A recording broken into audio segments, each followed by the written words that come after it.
perhatikan, kita dengarkan tausiah sekaligus doa yang akan disampaikan guru kita, Ustaz Taufik AB. Ada Ustaz Taufik AB, kami persilahkan.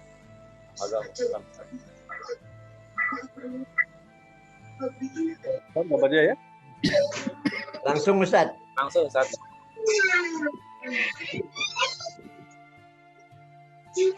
Assalamualaikum warahmatullahi wabarakatuh. Waalaikumsalam warahmatullahi wabarakatuh. Alhamdulillahil qail inna lillahi wa inna ilaihi raji'un. Ya ayyuhan kullu nafsin dha'iqatul maut. Wa inna tasawna ujurakum ومن زحزح عن النار وأدخل الجنة فقد فاز وما الحياة الدنيا إلا متاع الغرور. Lain-lain buka. لا إله إلا الله وحده لا شريك له وأشهد أن محمدا عبده ورسوله. اللهم صل وسلم وبارك وكرم على نبينا وحبيبنا محمد وعلى آله وصحبه وسلم تسليما مزيدا. Ikhwatul iman, Bapak Ibu, para pelayat yang saya hormati khususnya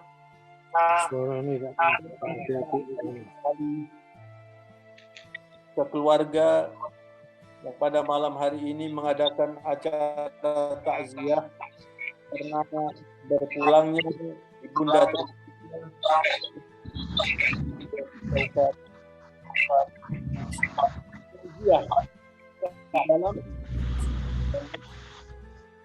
adalah merupakan ibadah yang tinggi nilainya. Dalam hadis Rasulullah SAW bersabda, "Ma min mu'min yu'ti akhahu bi'ibatin illa kasahu Allahu 'azza wa jalla min hulalil karamati yaumil qiyamah." Kalau ada orang beriman datang ke rumah orang yang kesusahan untuk bertakziah, itu diberi pahala yang tinggi nilainya. Bahkan di dalam hadis Rasulullah memberitahukan bahwa Allah nanti akan memberi pakaian kehormatan di hari kiamat nanti. Menjadi orang Islam ini serba untung kalau bisa menggunakan Islamnya. Ketika kita kesusahan, kita bersabar dan berihtisab. Bersabar dan berihtisab. Bersabar menerima musibah ini, kemudian ihtisab itu menyerahkan semuanya kepada Allah dan berharap supaya diberikan pahala yang dalam sebuah hadis yang lain, Rasulullah mengabarkan orang yang ditinggal oleh anggota keluarganya yang dicintai, baik itu istri, suami, orang tua, anak, kemudian dia bersabar, bersabar dan berserah diri kepada Allah. Kata Rasulullah, dialog antara Allah dan para malaikat. Kemudian Allah bertanya kepada malaikat, walaupun Allah sudah tahu, bagaimana hambaku yang ditinggalkan oleh tambatan hatinya? Lalu malaikat menjawab, ya Allah, dia menerima dengan sabar dan ihtisab. Ihtisab itu artinya ihtisaba, artinya menyerahkan semuanya kepada Allah dan minta kepada Allah supaya diberi pahala dan gantinya. Lalu Allah mengatakan, ibnu lahum baitan fil jannah wa sammuhu darul baitul hamdi. Bangunkan rumah di surga kepada orang yang sabar ketika anggota keluarganya dipanggil oleh Allah, dan bangunkan rumah, beri nama rumah itu adalah Baitul Hamdi, rumah bersyukur kepada Allah, memuji Allah Subhanahu wa taala. Sebenarnya di dalam Islam itu ada tuntunan, ya. Ketika kita bertakziah, kita biasanya mengatakan ikut berduka, ya. Saya tidak tahu itu asalnya dari mana, ikut berduka. Tapi kalau dalam bahasa agama yang diajarkan oleh Rasulullah, kita mengatakan kepada orang yang kesusahan itu, a'dhamallahu ajrakum wa alhamakumus sabra wa razaqana wa razaqakum asyukur. Semoga pahala dibesarkan untuk kalian yang sabar ini, dan Allah mengilhami kalian kesabaran, dan Allah memberi rizki kepada kalian dan kepada kami yang mengucapkan ucapan takziah itu supaya bersyukur kepada Allah Subhanahu wa taala. Indah sekali Islam ini. Karena saudara-saudara, kita sekarang ini di dunia ini seluruhnya merata, ya, sedang mengalami ujian berat dari Allah Subhanahu wa taala. Saya ingat persis pada bulan Februari tahun 2020, saya pulang dari umroh, berhenti di Jakarta. Waktu itu belum diumumkan bahwa di Indonesia ada COVID-19. Walaupun di mana-mana di luar negeri, apalagi di Cina pusatnya, itu sudah diberitakan kemana-mana, tapi Indonesia masih belum mengakui pada waktu itu. 2 hari berikutnya kemudian diumumkan. Yang pertama diketahui ada orang terkena corona itu di Bekasi, 1-2 orang. Nah, pada waktu itu saya pulang, dan di Mekah sedikit sekali orang pakai masker.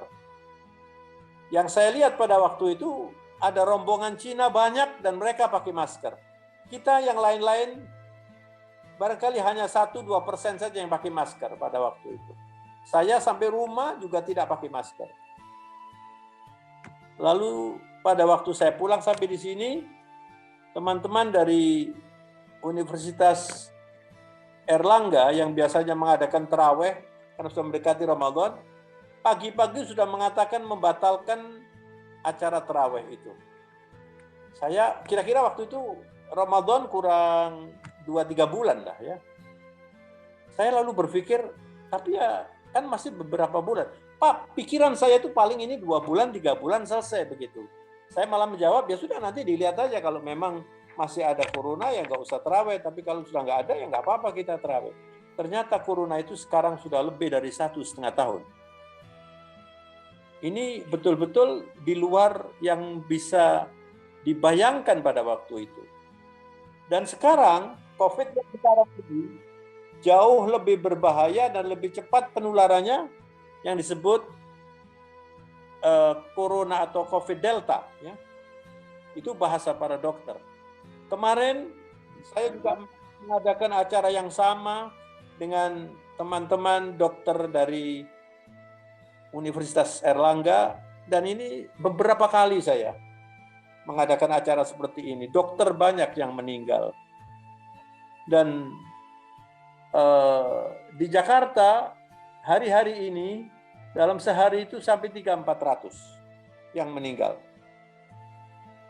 Saudara-saudara, kita sebagai manusia ini tidak ikut memiliki kehidupan. Alladzi khalaqal mauta wal hayata liyabluwakum ayyukum ahsanu amala. Di dalam Al-Quran diumumkan oleh Allah, Allah yang menciptakan mati dan menciptakan kehidupan. Untuk apa ini? Untuk menguji kita.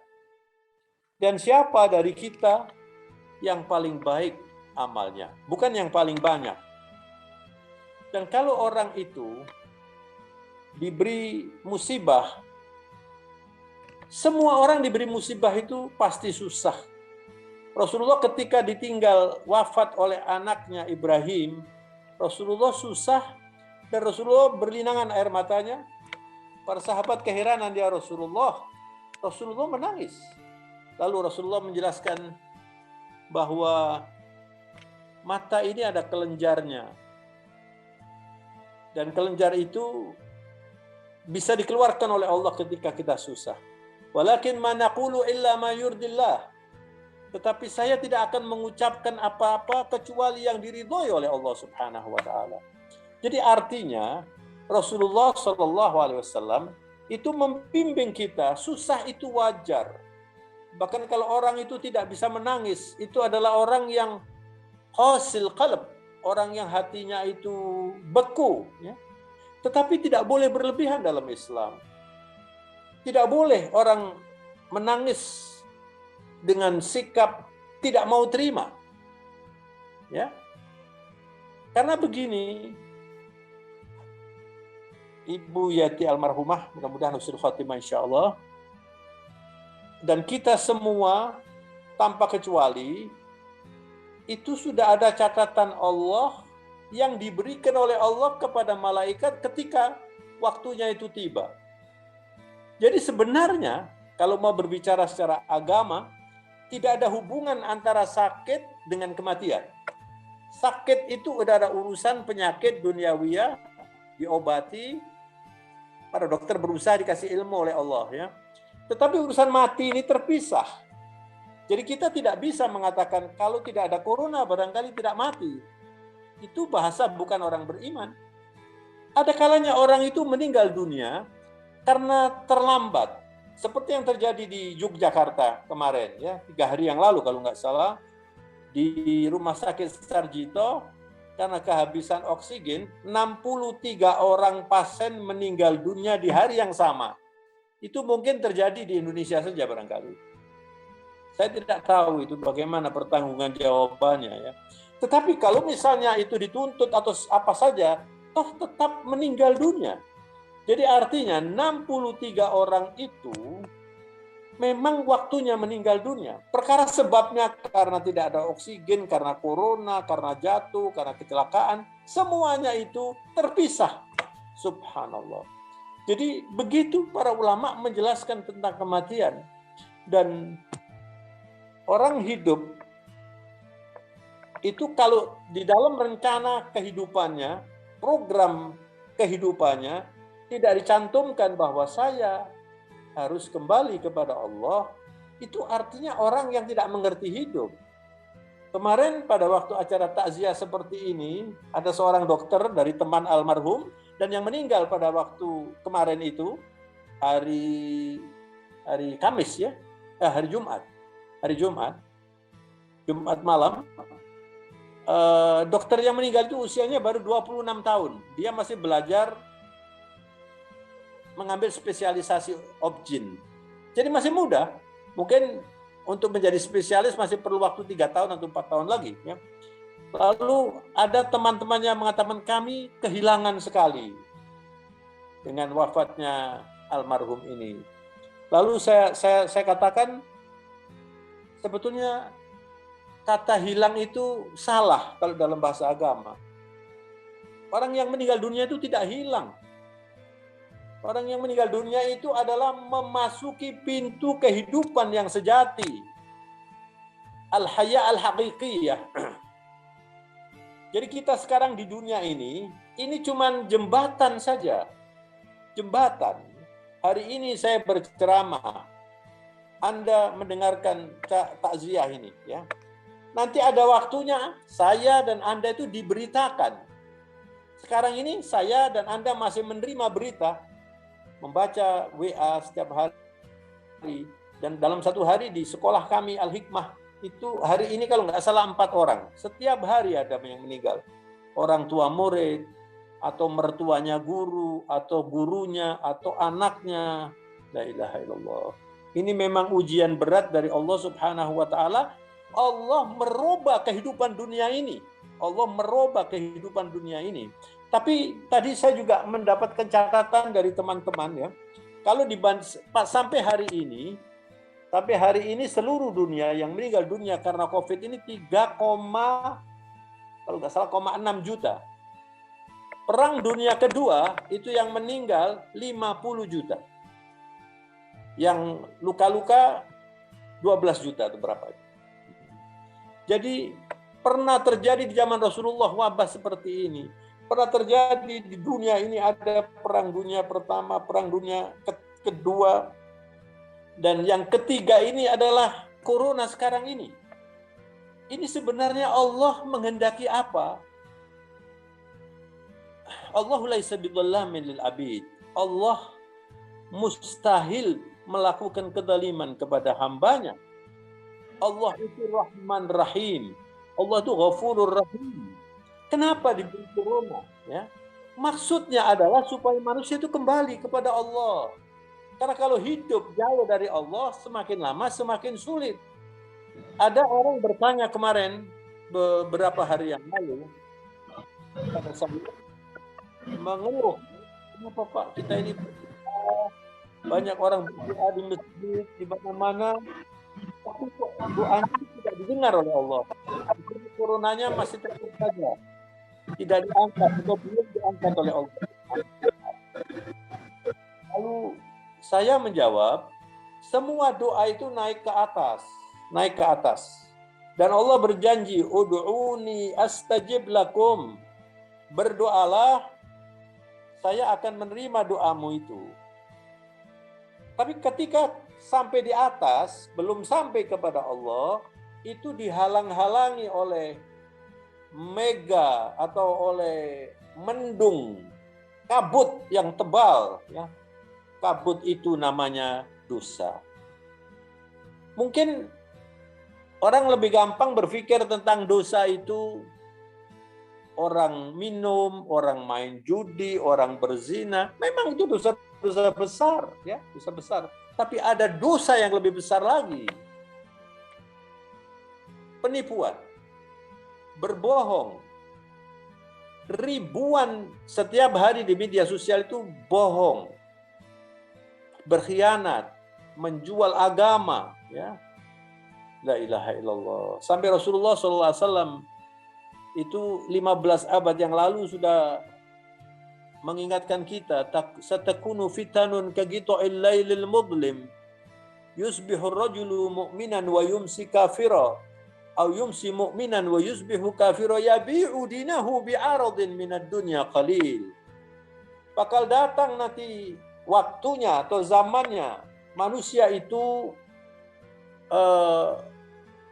dilanda oleh fitnah seperti belahan malam dan siang.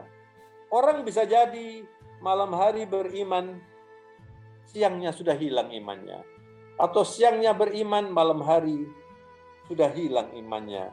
Yabi'u dinahu bi'aradin minad dunya qalil. Agamanya digadaikan dengan jabatan, dengan wanita, dengan uang. Ini dosa yang besar. Apalagi merusak agama, merusak akidah. Ini yang terjadi di negara kita maupun di negara lain. Ya. Jadi kita harus introspeksi. Tetapi sebagai orang Islam, kita tidak boleh putus asa. Doa itu adalah ibadah. Jadi kita harus terus berdoa.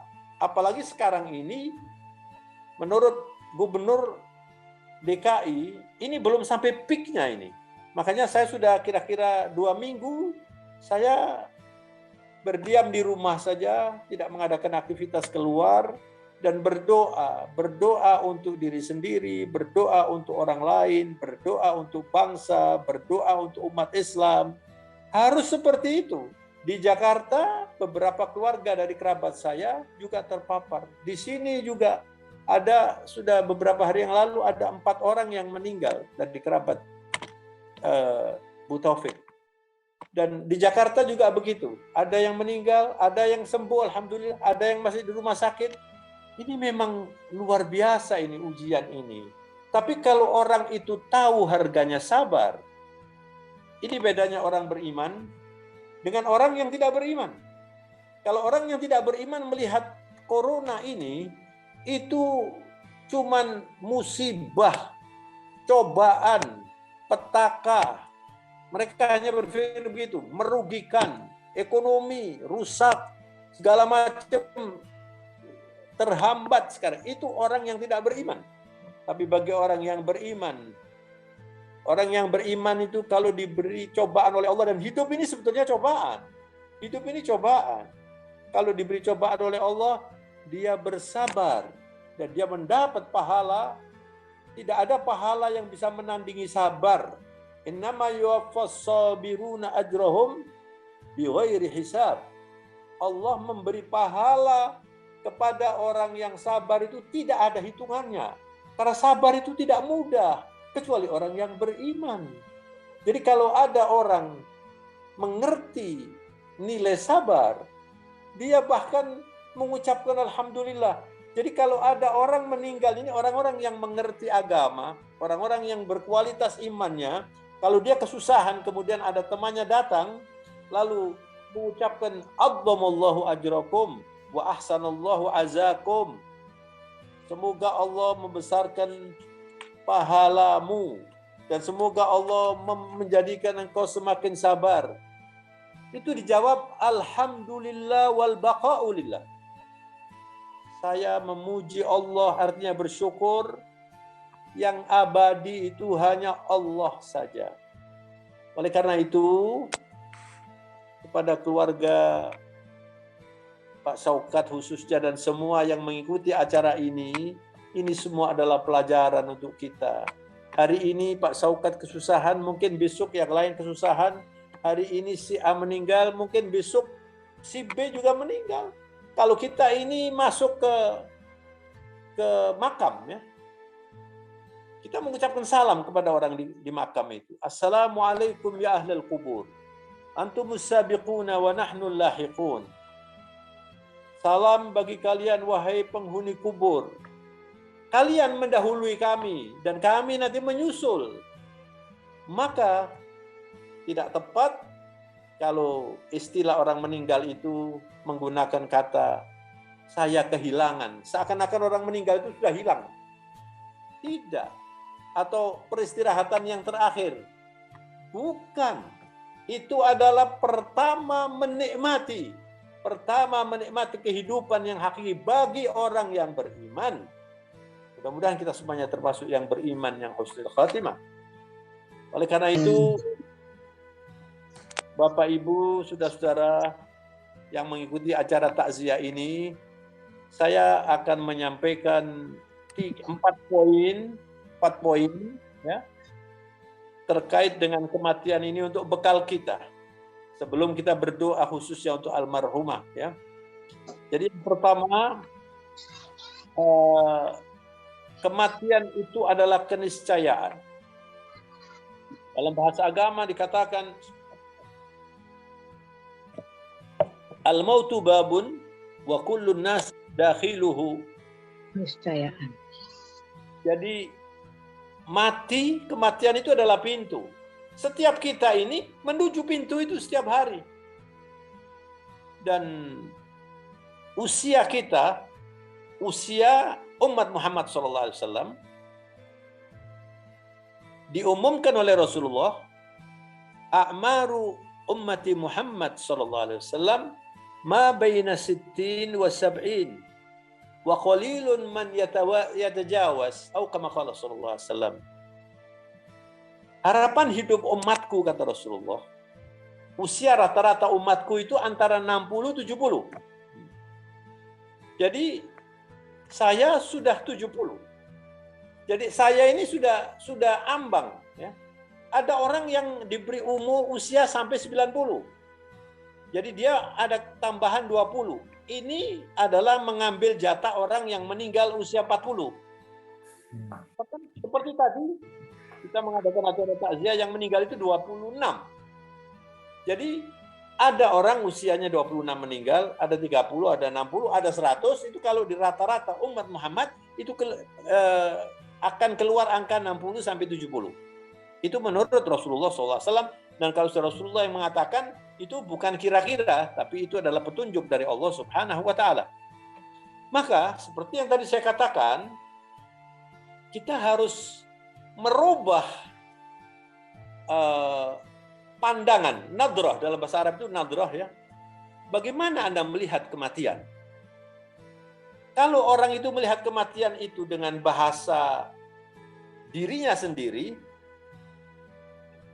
setiap orang mesti tidak mau mati. Bahkan Khairil Anwar dalam sajaknya mengatakan saya ingin hidup 1000 tahun lagi. Itu adalah alamiah. Ya.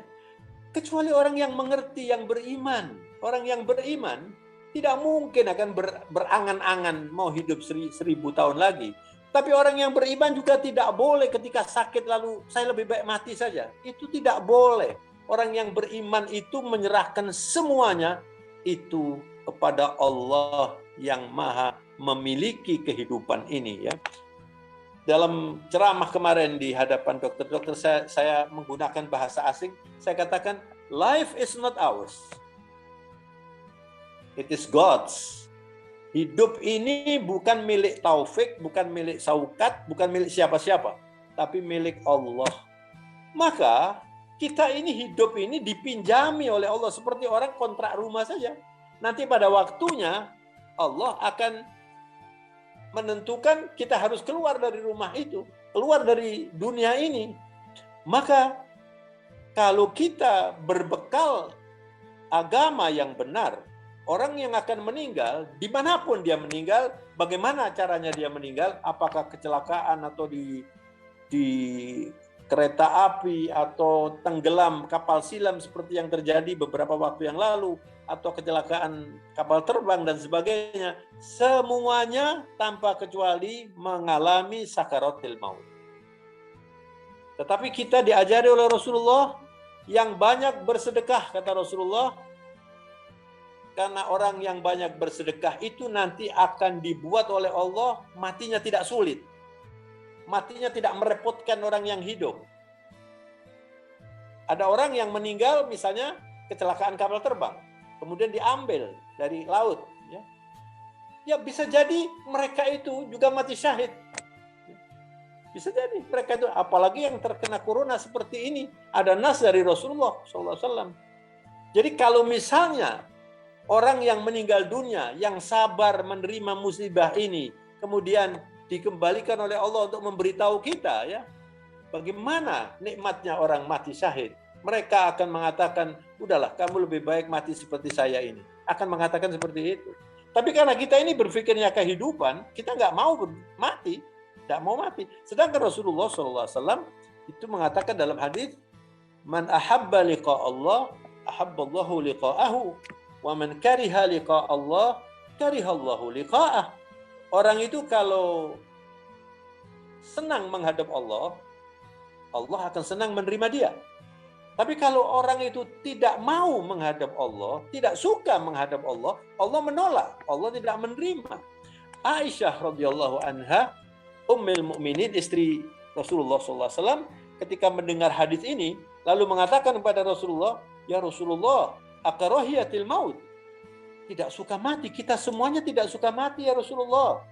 Itu Aisyah mengatakan begitu. Lalu Rasulullah menjelaskan, orang yang beriman, orang yang bertakwa, itu nanti akan didatangi oleh malaikat. Malaikatur rahmah. Di dalam Al-Quran ada satu ayat, surat Qaf, ya, surat Qaf, ayat 22. Allah Subhanahu wa taala berfirman, "Wa ja'at kullu nafsin ma'aha sa'iqun wa syahid. Laqad kunta fi ghaflatin min hadza fakashafna 'anka ghita'aka fabasaruka al-yawma hadid." Sampaikan ayat ini ditujukan kepada orang-orang yang tidak bertakwa, orang-orang yang tidak beriman. Nanti didatangi oleh malaikat. Yang satu saik, yang membimbing, yang satu syahid, yang menyaksikan. Dan malaikat itu ada dua macam. Kalau orang-orang yang bertakwa, beriman, didatangi malaikatur rahmah. Kita tidak pernah melihat malaikat. Indah sekali ciptaan Allah yang namanya malaikat itu. Nanti orang yang akan meninggal dunia yang namanya menghadapi nazak, itu melihat wa kasyafna anka ghita'aka fa basaruka al-yawma hadid. Tirai diangkat oleh Allah dan mata engkau sudah tidak seperti mata sebelumnya. Hadid itu artinya besi, matanya kuat, matanya bisa menembus apa yang tadinya tidak bisa dilihat. Maka orang-orang yang beriman ketika menghadapi sakaratil maut seperti itu, dia melihat malaikatur rahmat, dia melihat amal baiknya, lalu dia ingin menghadap Allah cepat, lalu dia senang menghadap Allah, lalu Allah senang menerimanya. Itulah orang-orang yang mati husnul khatimah. Jadi kita harus merubah pola pikir kita untuk tidak melihat kematian itu seperti kalau kita mengantarkan jenazah, kemudian dimasukkan ke liang lahat, sempit sekali, gelap. Tidak seperti itu. Surga di kuburan itu sudah bisa kita lihat insya Allah. Rasulullah mengatakan al-qabr imma rawdatun min riyadil jannah au hufratun min hufarin niran. Surga atau neraka itu sudah tampak di kubur orang yang meninggal dunia. Kalau orang tidak beriman, sulit untuk dibayangkan. Na'udzubillah min dzalik. Inilah perlunya kita belajar tentang kematian, belajar tentang kehidupan supaya tidak salah perjalanan kita menuju Allah. Yang kedua, jadi yang pertama tadi merubah image kita tentang kematian, ya. Kematian jangan dilihat sebagai sesuatu yang mengerikan, tapi justru sesuatu yang membahagiakan. Karena saya beriman, saya yakin Allah akan memenuhi janjinya. Begitulah para sahabat Nabi, ada satu buku 60 sahabat Nabi menceritakan atau diceritakan bagaimana kalimat-kalimatnya ketika akan menghadapi kematian. Semuanya mereka itu menikmati saat-saat akan meninggal dunia. Yang kedua, supaya kita tidak takut dengan kematian, mari kesempatan kita hidup yang kita tidak tahu sampai kapan ini, kita isi dengan amal soleh sebanyak-banyaknya. Mari kita perbaiki sholat kita. Sholat kita itu harus selalu dipantau, harus selalu dikoreksi, harus selalu diperbaiki. Dan oleh karenanya, setiap orang itu perlu belajar agama supaya dia tidak merasa bahwa dia ini sudah baik. Bahaya sekali kalau orang merasa, saya kan sudah sholat di masjid, saya kan sudah ikut pengajian, saya itu bahaya sekali. Orang yang benar dan baik berpikirnya itu merasa dirinya masih kurang. Bayangkan saudara-saudara, saya beri contoh saja akhlak ini, ya, bagaimana akhlak orang yang beriman terhadap Allah Subhanahu wa taala. Abu Bakar As-Siddiq radhiyallahu anhu, sahabat Nabi yang paling akrab dengan Rasulullah, khalifah pertama, termasuk al-ashr mubasysyirina bil jannah. Orang yang sudah diumumkan oleh Rasulullah, Abu Bakar fil jannah, Umar fil jannah, Utsman fil jannah, Ali fil jannah, ada lagi 10 orang, dan masih ada lagi sahabat-sahabat lain. Sudah dipastikan oleh Nabi masuk surga. Sayyidina Abu Bakar itu mengatakan begini, wallahi inilah amana makrullah walau ihda qadamayya fil jannah. Demi Allah, saya tidak pernah merasa sudah aman dalam hidup ini, walaupun kaki saya satu sudah di surga, jangan-jangan yang satu nggak sampai. Ini ungkapan orang yang bertakwa. Sayyidina Umar mengatakan, "Lau nada munadin min qibalillah kullun nas yadkhuluna al-jannah illa wahid. Fa khusyitu ana dzalikal wahid." Kalau diumumkan misalnya ada pengumuman dari Allah, semua orang Madinah atau orang Mekah itu masuk surga semua, kecuali satu yang masuk neraka. Sayyidina Umar mengatakan, saya takut jangan-jangan saya yang satu itu. Kenapa ini, saudara? Itu karena dia mengerti arti manusia. Manusia itu tempat salah dan dosa. Dan dia mengerti bahwa kalau orang menghadap Allah tidak siap dengan baik, itu tidak bisa dibayangkan kesulitannya. Maka dengan demikian, dia selalu tawadhu, dia selalu menambah pahala, dia selalu hidup dengan Allah Subhanahu wa taala. Maka yang poin kedua ini saya pesankan 2 hal untuk kita semuanya. Yang pertama, perbaiki sholat. Usahakan sholat itu tidak ditunda. Jangan sholat dari sisa waktu. Usahakan setiap sholat itu sekhusyuk mungkin. Ini orang yang akan bisa nanti merasa tidak takut menghadapi kematian. Toh itu adalah kehidupan yang sejati. Orang yang sakit apapun begitu sudah wafat, semua penyakitnya sudah hilang. Saya juga tidak mengerti kenapa kalau orang terkena COVID lalu protokolnya begitu ketat ya. Sedangkan kalau dalam agama dikatakan kalau sudah meninggal dunia itu semuanya sudah mati, virus-virus dan semuanya pada tubuhnya sudah mati. Itu kalau dalam bahasa agama.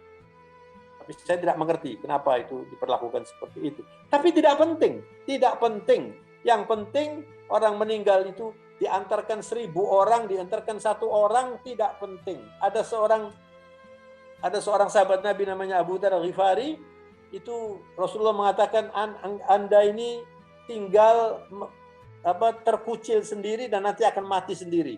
Artinya mati sedikit saja yang mengantarkan.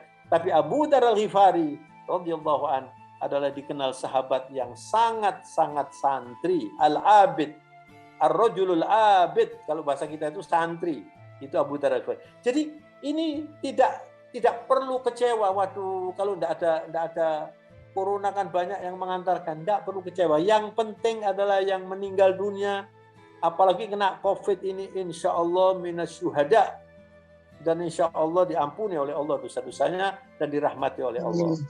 Sekarang kita mempersiapkan diri supaya kita nanti kalau meninggal dunia juga bisa mendapatkan husnul khatimah. Yang ketiga, supaya kita tidak takut dengan kematian, hiduplah dengan Al-Quran.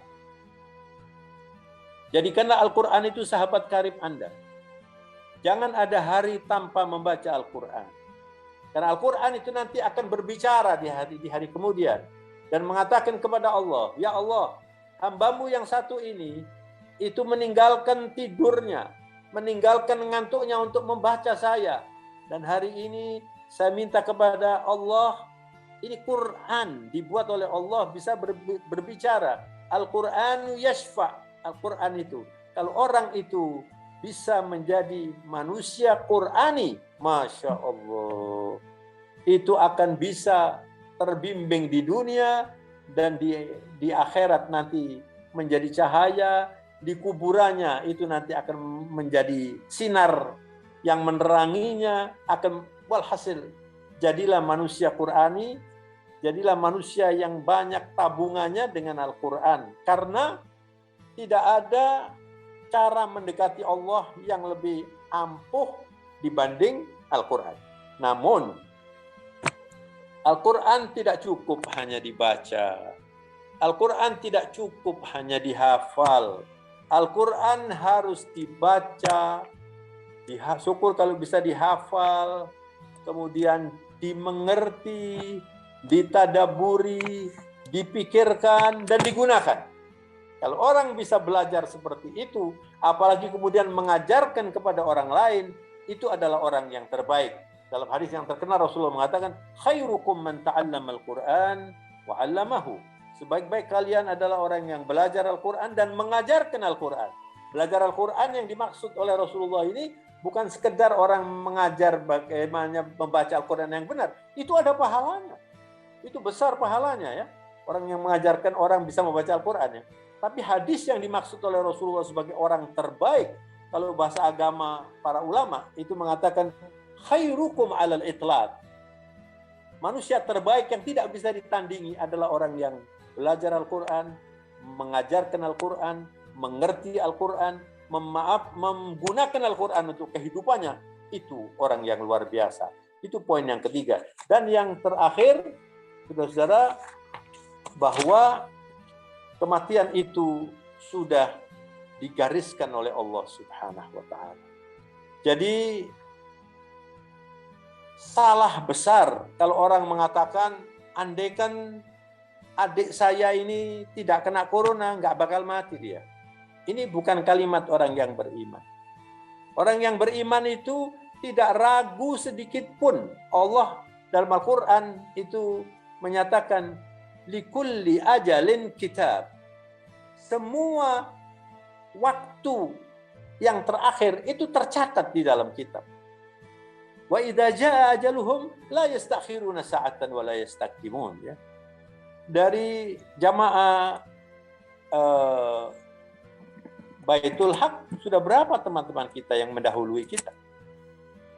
Itu artinya apa? Artinya memang almarhum yang terakhir itu Pak Jamal itu masih adik saya.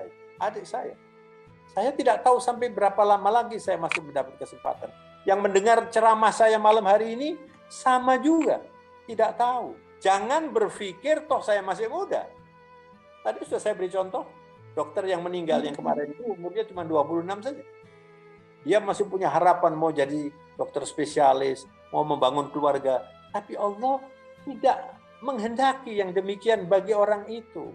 Maka kalau kita di dalam hidup ini sudah punya keyakinan bahwa toh saya yakin bahwa ada catatan Allah yang menentukan. Nah, akhirnya yang terakhir, ini yang seringkali ditanyakan kepada para ustadz, ya. Kalau begitu kita untuk apa kita minta kepada Allah panjang umur? Apa tidak boleh? Silakan Anda minta panjang umur. Kalau Allah akan merubah, misalnya Anda, ini perumpamaan saja ya, perumpamaan saja. Misalnya si A itu di dalam catatan Allah, malaikat nggak tahu itu. Malaikat diberitahu di saatnya nanti. Si A usianya 60 misalnya. Lalu dia 60 wafat, misalnya begitu. Lalu dia setiap hari minta panjang umur. Nah kalau Allah yang merubah, apa yang tidak bisa dikerjakan oleh Allah Subhanahu wa Ta'ala? Itu pertama. Jadi boleh orang minta panjang umur, tidak dilarang. Tapi yang penting adalah orang yang terbaik menurut Nabi itu adalah orang yang panjang umurnya, baik amalnya. Kalau panjang umurnya, panjang dosanya, itu kan semakin sulit. Jadi itu jawaban orang yang bertanya apa boleh kita minta supaya panjang umur. Yang kedua, bisa jadi Allah menerima umurnya itu tetap saja. Dia misalnya dalam catatan Allah usianya 50 ya. Tapi selama 50 tahun ini dia punya amal soleh yang banyak, dia punya karya yang banyak ya. Seperti tadi yang diceritakan oleh Pak Syaukat, almarhumah baru mendirikan pengajian untuk muslimat, itu sama dengan membangun pahala yang nanti terus akan dikirim. Maka dari itu, saudara, ya, ini karena nanti tanggal 11 ini tanggal 1 Dzulhijjah, itu 10 hari itu adalah hari bursa amal soleh, kalau boleh saya katakan begitu. Anda harus berpacu untuk beramal soleh sebanyak-banyaknya. Karena tidak ada hari untuk amal soleh yang nilainya lebih tinggi dari tanggal 1 sampai tanggal 10 Dzulhijjah. Ini setiap tahun saya ceramahkan ini untuk menggalakkan. Dan sekarang ini saudara, banyak orang perlu karena banyak orang di PHK. Lalu Anda bersedekah ini. Nanti tanggal 1 sampai tanggal 10. Itu nilainya besar sekali. Anda berpuasa, Anda berzikir, Anda bersalawat, Anda beribadah sunnah. Macam-macam dikerjakan nanti mulai tanggal 1 sampai tanggal 10 Dzulhijjah. Itu luar biasa. Maka dengan demikian 4 poin tadi yang saya sampaikan itu akan membuat kita berbeda dalam melihat kematian, ya. Jadi kematian itu adalah sesuatu bagi orang yang beriman, itu membahagiakan, sesuatu yang membahagiakan. Tapi bagi orang yang tidak beriman, tidak ada ketakutan yang melebihi menghadapi kematian yang seperti itu. Maka ada 3 doa yang perlu selalu kita pintakan kepada Allah. Pertama, Allahumma inni as'aluka tauba qabla al-maut. Ya Allah, kami mohon supaya bisa bertobat sebelum saya meninggal dunia. Jadi kapan tobatnya? Setiap hari. Nah, kita nggak tahu kapan kita ini meninggal dunia. Maka orang yang mengerti berdoa ini, lalu dia bertobat setiap hari. Setiap habis sholat, astaghfirullahaladzim, alladzi la ilaha illa huwal hayyul qayyum wa atubu ilaih. Terus begitu. Jadi sampai kapanpun saya bertobat. Yang kedua, Allahumma rzuqni husnul khatimah indal maut. Ya Allah, berilah saya rizki husnul khotimah ketika saya meninggal dunia.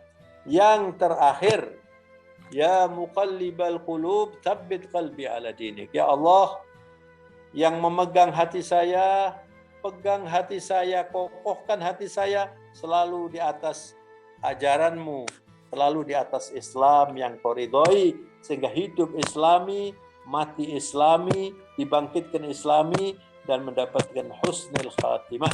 Mudah-mudahan kita semuanya bisa mengisi sisa hidup yang kita tidak tahu sampai berapa lama lagi dengan amal-amal soleh yang banyak, yang berkualitas, yang diridhoi oleh Allah Subhanahu wa Ta'ala. Dan yang bisa saya sampaikan, mohon maaf atas segala kekurangan dan kehilafan. Saya kembalikan kepada pembawa acara. Wabillahi taufiq wal hidayah. Wassalamualaikum warahmatullahi wabarakatuh.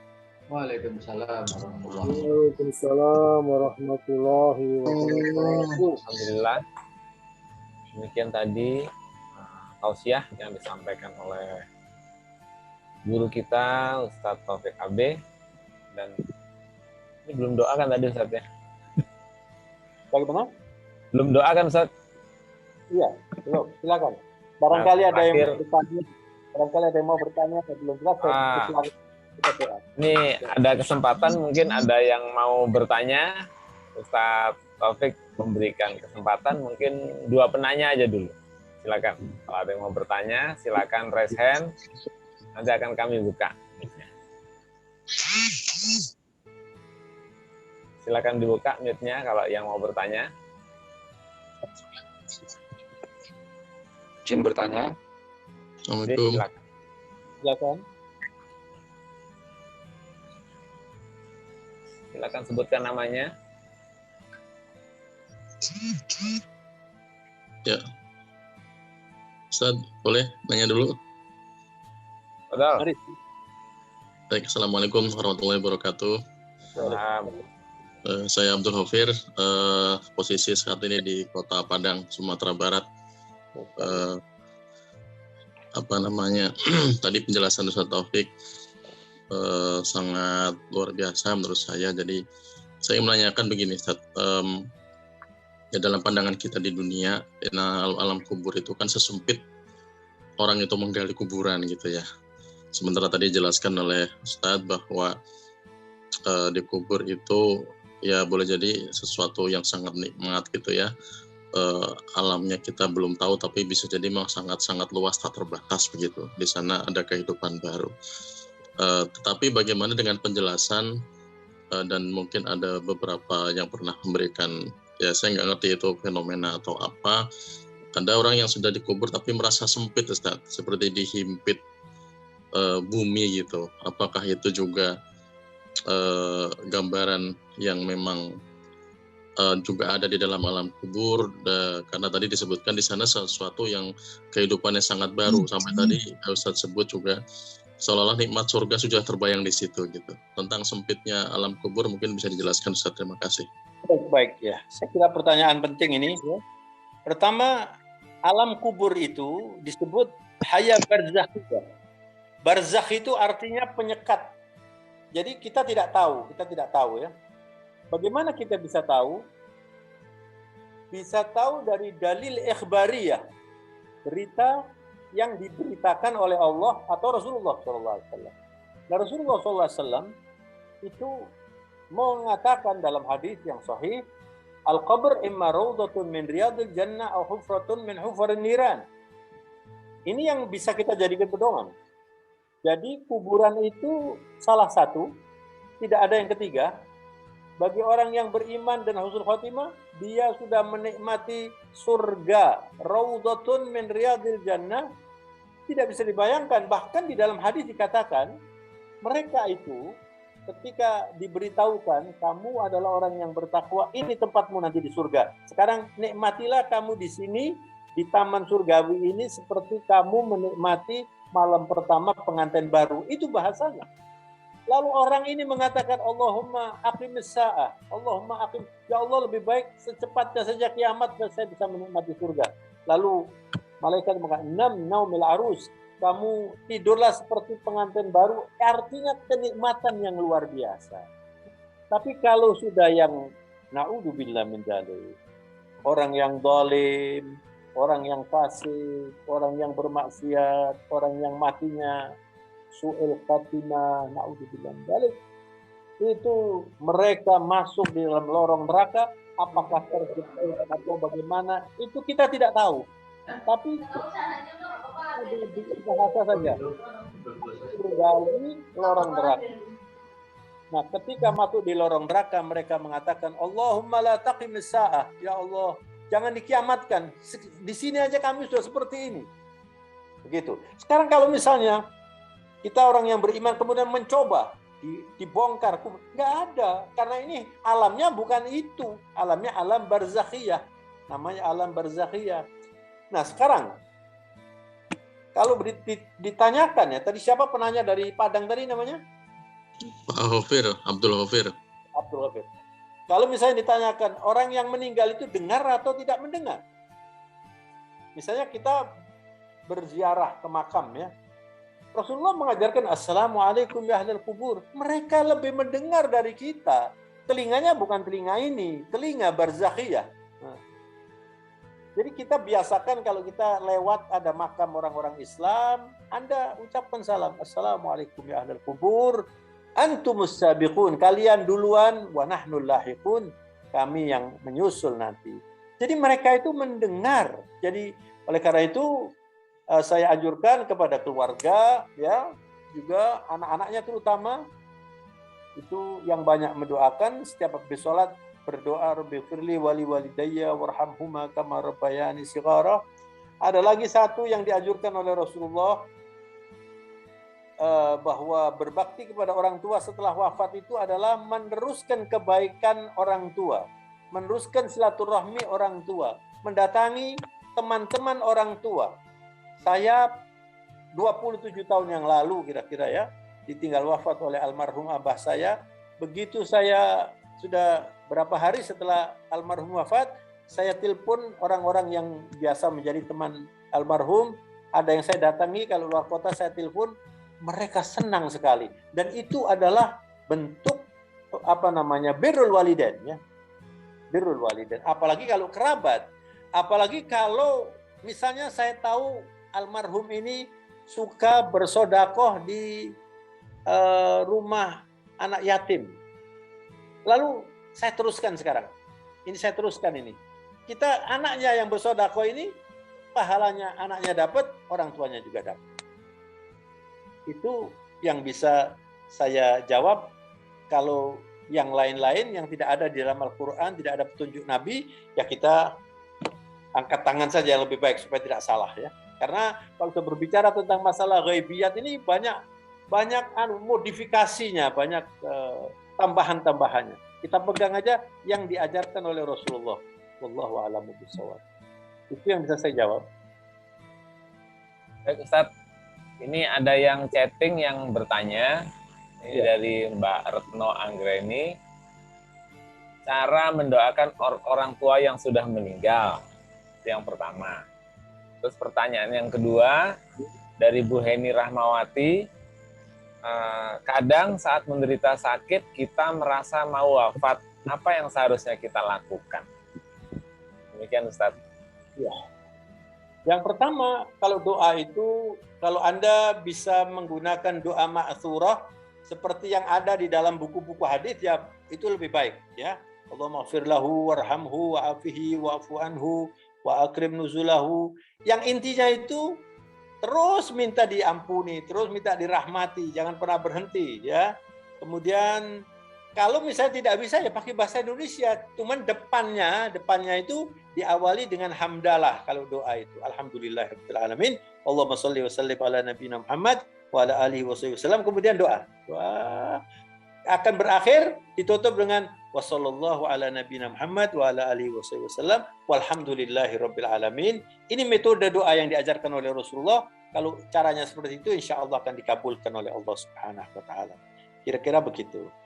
Kemudian yang kedua, kalau orang sedang sakit, orang yang sedang sakit itu harusnya memanfaatkan momentum itu untuk mengumpulkan pahala yang sebanyak-banyaknya. Pak Saukat sekarang ini sedang isolasi mandiri, itu kalau dengan sabar, kemudian terus berdoa, terus ini pahalanya besar sekali. Pahalanya besar sekali ya. Jadi kalau orang sakit harusnya lebih banyak berzikir, lebih banyak berdoa, mengeluh itu kepada Allah ya. Jangan jengkelnya diungkapkan kepada mungkin istrinya atau suaminya atau yang tidak ikut apa-apa, kemudian mendapat lemparan. Ini orang yang belum memahami bagaimana Islam mendidik kita menjalani kematian. Ada seorang teman sakit. Saya sudah tidak pernah ketemu dengan beliau itu kira-kira mungkin 7-8 tahun. Tapi waktu saya ketemu itu saya pangling sekali karena dia kurus. Cuman saya tidak mengatakan kenapa kurus, enggak. Cuman saya tanya, bagaimana kabarnya kok lama saya tidak jumpa. Lalu dia cerita, saya sakit. Saya juga tidak tanya sakit apa. Karena kelihatannya memang agak serius sakitnya. Saya mengatakan, Anda ini untung. Loh, gimana Pak sakit kok untung? Ya Anda ucapkan terima kasih kepada Allah Subhanahu wa Ta'ala. Apa dalilnya itu Pak? Dalilnya itu Al-Quran. Di mana ayatnya? Saya bilang surat Luqman ayat 20. Wa asbagha alaikum ni'amahu zahiratan wa batinah. Begitu ayatnya. Dan Allah itu melimpahi kepada kalian nikmat lahir batin. Ini bisa diartikan dua. Lahir batin itu mungkin yang lahiriah, kita punya rumah, kita punya anak yang bisa kita lihat. Tapi yang batiniah, yang di dalam hati, merasa senang, merasa puas, merasa nikmat, bisa bersyukur, menikmati masjid, itu nikmat yang luar biasa. Tapi juga diartikan nikmat batiniah itu adalah nikmat di balik penyakit. Jadi kalau orang itu diberi penyakit, pasti dia diberi pahala. Kalau orang diberi penyakit, dia pasti ingat mati. Kalau ingat mati itu nilainya tinggi. Dia semakin siap kan? Jangan-jangan saya mau mati. Lalu dia berdoa, dia bertobat. Dan juga orang yang sakit itu, kalau dia normal saja, tidak harus santri betul, dia pasti banyak berzikir. Jadi itu yang namanya nikmat ketika kita diberi musibah. Apalagi musibah berat seperti corona ini, itu nilainya tinggi. Tergantung bagaimana orang menyikapinya. Tapi kalau orang marah, mencaci maki, gimana ini corona, malah dosa, sakitnya sama, tapi dosanya banyak, dan kalau matinya malah tidak baik. Naudzubillah. Oleh karena itu, saudara-saudara, dalam keadaan sehat, dalam keadaan sakit, dalam keadaan senang, dalam keadaan susah, semua ini kalau kita mengerti agama akan bisa selesai. Yang paling sulit kalau orang tidak mengerti agama dan tidak mau belajar agama, itu adalah orang yang artinya menghancurkan dirinya sendiri. Alhamdulillah di Masjid Baitul Haq ini selalu ada ceramah-ceramah agama walaupun selama corona terhambat, tapi saya berterima kasih, saya bersyukur kepada takmir masjid, terutama Pak Saukat dan semuanya, karena saya boleh dikatakan saya ini belajar ceramah dari Masjid Al-Falah dan juga dari masjid-masjid yang lain, termasuk Masjid Baitul Haq. Kalau nggak ada masjid-masjid itu kan saya sulit itu berdakwah. Jadi kerjasama ini mudah-mudahan diridhoi oleh Allah dan semuanya mendapat pahala. Saya kira itu yang bisa saya sampaikan. Terima kasih. Mohon maaf. Ini yang terakhir Ustaz. Ada yang bertanya tapi mungkin lebih diperjelas lagi. Sepertinya tadi sudah sempat disinggung Ustaz. Ya. Ketika wabah dari Ibu Dias Tuti, ketika wabah dan meninggal, yang bagaimana yang termasuk kategori sahih? Ya kita tidak tahu, kita husnudzon aja. Diumumkan oleh Rasulullah, orang yang mati karena wabah adalah orang yang mati syahid. Tapi orang yang mati itu kan kita tidak tahu.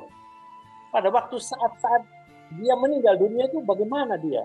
Apakah dia ridho? Apakah dia mungkin marah-marah? Apakah dia, nah itu yang akan menentukan.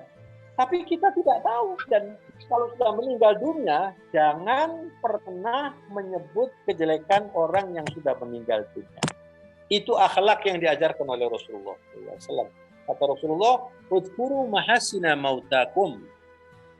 Sebut-sebut kebaikan orang yang meninggal dunia. Ya. Dan tidak perlu berlebihan. Tidak perlu berlebihan. Kadang-kadang dalam misalnya Pak RW, Pak RT menyambut, ya, kita kehilangan putra terbaik dan ini dan macam-macam, tidak perlu berlebihan. Yang wajar-wajar saja. Yang diperlukan oleh almarhum itu bukan pujian-pujian itu. Yang diperlukan adalah pemberian maaf, kemudian doa, lengkapnya disolati, kemudian tadi sudah disebutkan oleh Pak Syaukat, urusan hutang piutang. Itu yang paling penting. Yang lainnya itu tidak bermanfaat untuk yang meninggal. Tapi doa, permohonan maaf, kemudian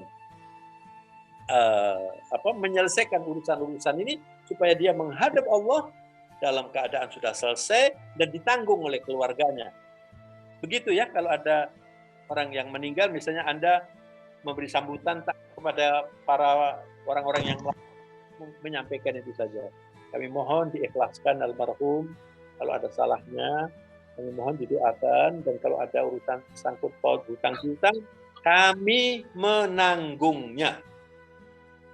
Tapi betul-betul harus ditanggung ya, harus ditanggung begitu. Jangan cuma kalimat ya, itu yang paling penting. Wallahu a'lam bishawab. Saya kira begitu.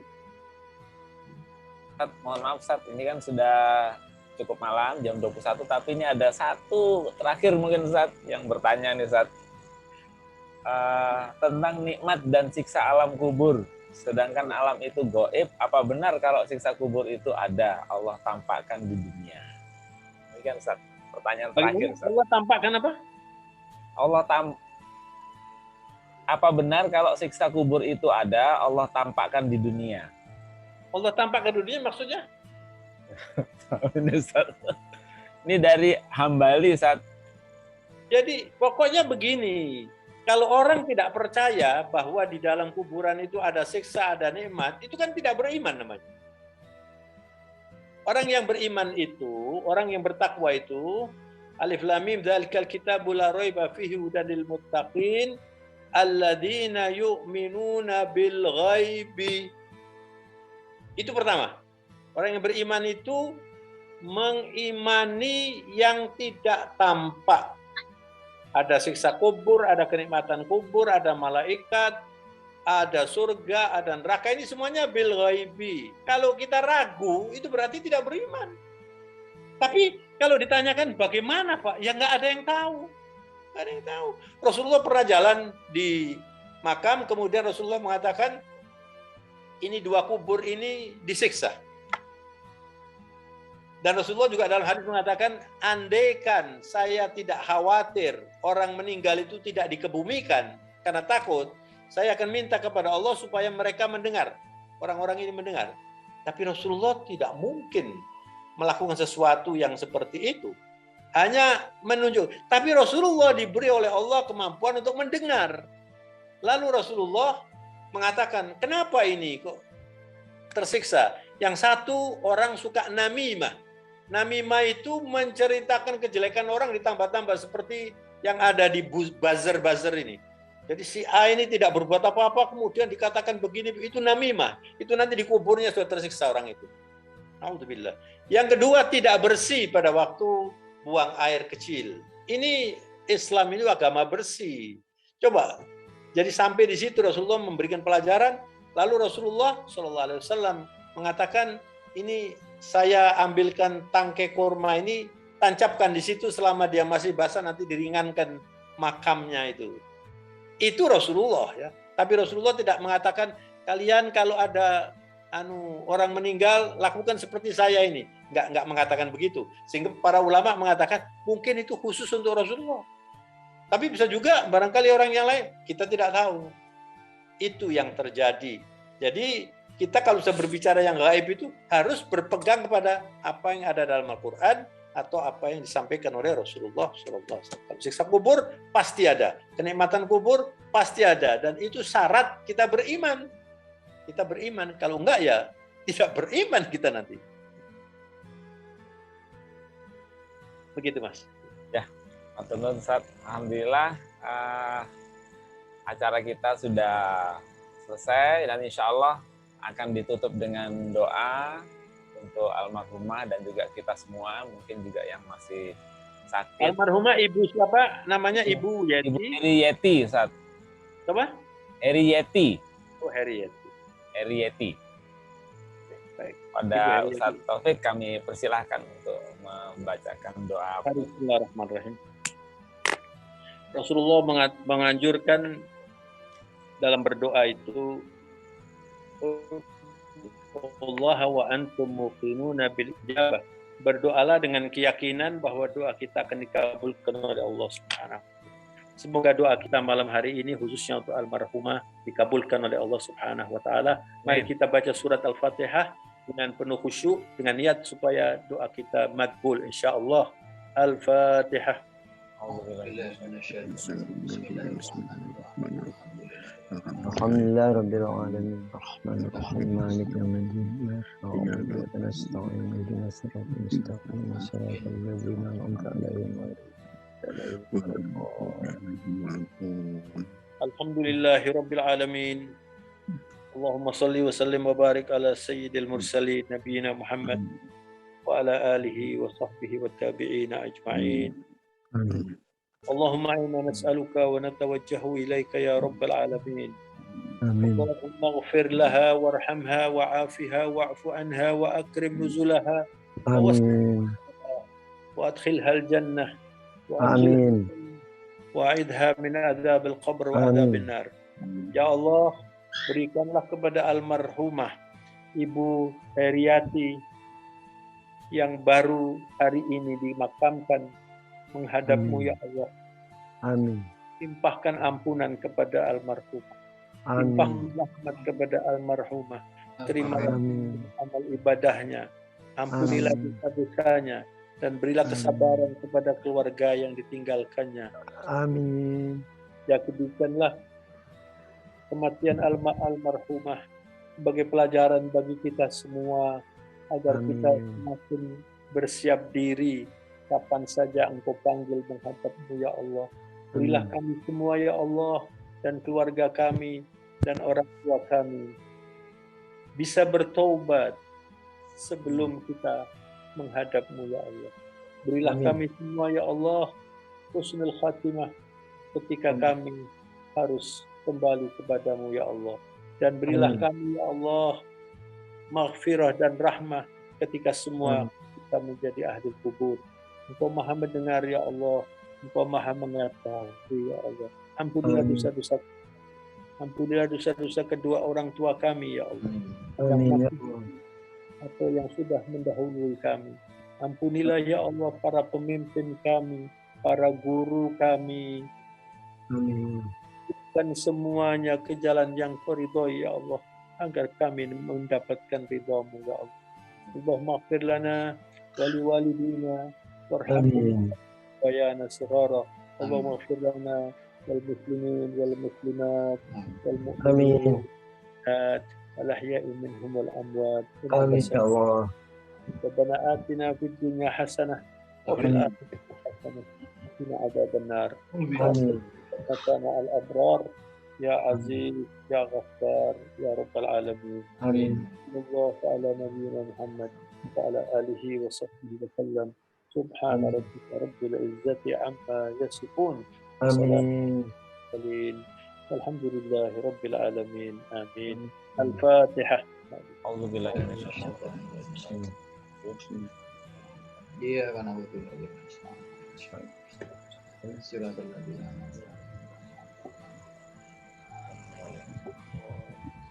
Assalamualaikum warahmatullahi wabarakatuh. Saya mohon maaf atas segala kekurangan dan kehilangan. Waalaikumsalam. Waalaikumsalam. Jazakallah khair Ustaz. Alhamdulillah.